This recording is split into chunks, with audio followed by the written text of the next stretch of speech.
Bonjour à tous, amis de Habi, j'espère que vous allez bien. On se retrouve pour une nouvelle vidéo et cette fois-ci c'est pour fêter les 10 ans de la chaîne YouTube. Et oui, le temps passe vite.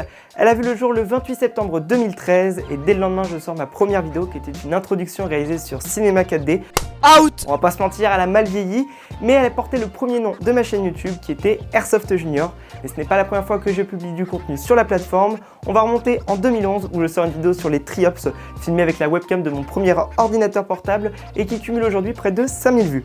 Juste après, je crée une autre chaîne YouTube, cette fois-ci axée sur le gaming qui était une des grandes thématiques de l'époque. On avait vraiment le choix entre deux thèmes, soit les podcasts, soit les jeux vidéo. Bonjour à tous, c'est Jules37 et je vous retrouve pour une nouvelle vidéo. Et au vu de ma voix aiguë, je crois que j'ai bien fait de m'abstenir de montrer ma tête à cette époque. Je fais ça pendant près d'un an avant de recréer une autre chaîne, et cette fois-ci pour partager ma passion qui est bien sûr l'airsoft. Les premières années sur la chaîne étaient plutôt timides et je m'y suis réellement mis fin 2015 suite au SDS, Shooting and Drone Show, qui était le dernier salon français représentant l'airsoft au niveau national. À cette occasion, j'ai rencontré pas mal de personnalités du milieu que j'ai interviewées, comme Neo035, Blaze39, Ken Seb, Ding Chavez ou encore Gearlocker. Échanger avec eux m'avait reboosté dans l'idée de faire des vidéos. La création de contenu a toujours été quelque chose qui m'a plu et bien avant la vidéo, il y avait le dessin où j'ai participé à quelques salons d'art pour présenter mes travaux de l'époque. L'année d'après, j'atteins les 100 abonnés sur ma chaîne YouTube qui est un palier significatif. On dit souvent que c'est les 100 premiers les plus durs à avoir. Dans le même temps, je me rends chez Cybergun pour leurs portes ouvertes où j'ai l'occasion d'interviewer Hugo Brugière, le PDG de la marque. C'est la première fois que j'ai une interaction avec un professionnel du milieu. Juste après, je fais ma première vidéo en partenariat avec un site internet qui est Army Shop pour la présentation de la grenade Chimera. À cette époque, je charbonnais, il y avait au moins une vidéo par semaine. Après, on va pas se mentir, elles étaient beaucoup moins travaillées. On voit une nette progression et heureusement entre mes débuts et maintenant.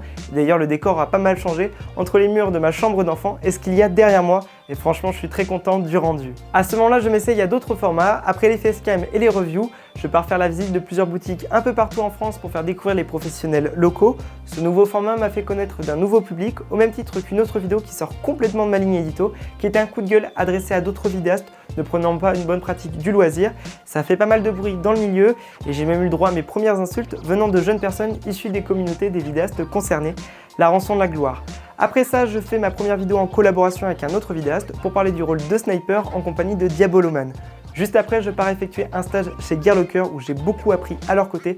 Je les remercie grandement du temps qu'ils m'ont consacré, des conseils qu'ils m'ont apportés. Je ressors grandi de cette expérience. Pour tester mes nouveaux acquis, je pars faire reporter sur 2 OP d'Airsoft pour aborder un autre point de vue d'une partie en ayant une tenue de joueur pour une immersion totale. Je m'essaye également au court-métrage sur la chaîne où je souhaite mettre l'accent sur le côté technique avec l'idée d'une vidéo travaillée où il y a moins la place pour l'improvisation. L'année suivante, j'enchaîne pas mal de déplacements pour aller à la rencontre des joueurs et des professionnels du milieu lors de diverses manifestations. J'ai même la chance de réaliser l'un de mes rêves en me rendant à l'IWA, qui est le plus grand salon d'airsoft en Europe, grâce à mon partenaire Airsoftland que j'avais rencontré précédemment lors de la visite de leur boutique.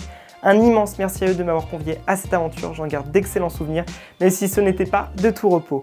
Dans le même temps, je finis mes études et je me lance à mon compte dans la création de contenu multimédia et c'est grâce à cette chaîne YouTube que j'ai réussi à trouver ma vocation. Mon auto-entreprise n'aura pas duré longtemps car 6 mois après son lancement, je rejoins l'aventure Destockage Game.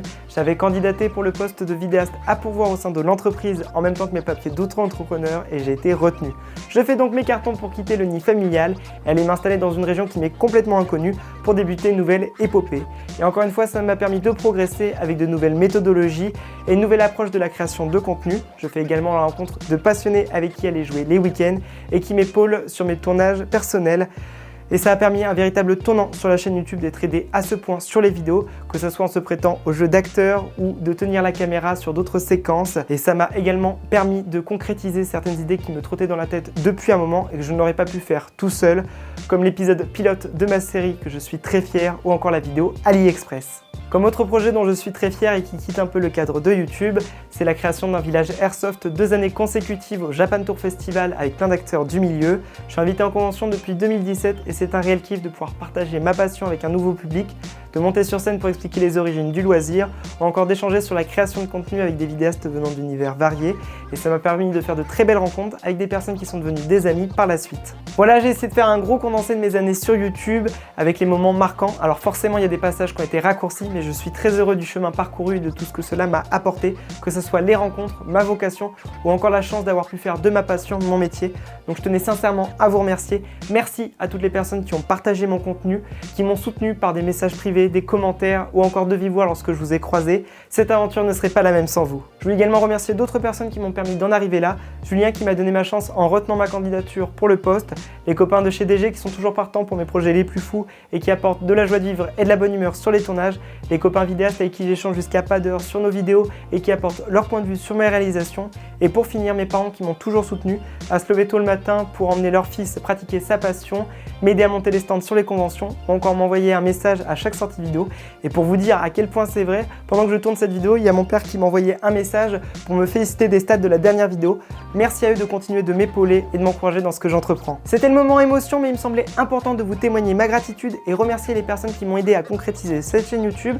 Ça sonne un peu comme la fin de l'aventure, mais ne vous inquiétez pas, il n'en est rien, on n'en est qu'à la préface et j'ai hâte de vous faire découvrir mes prochains projets, donc restez bien connectés pour la suite. Sur ce, bonne continuation à tous et Airsoftment!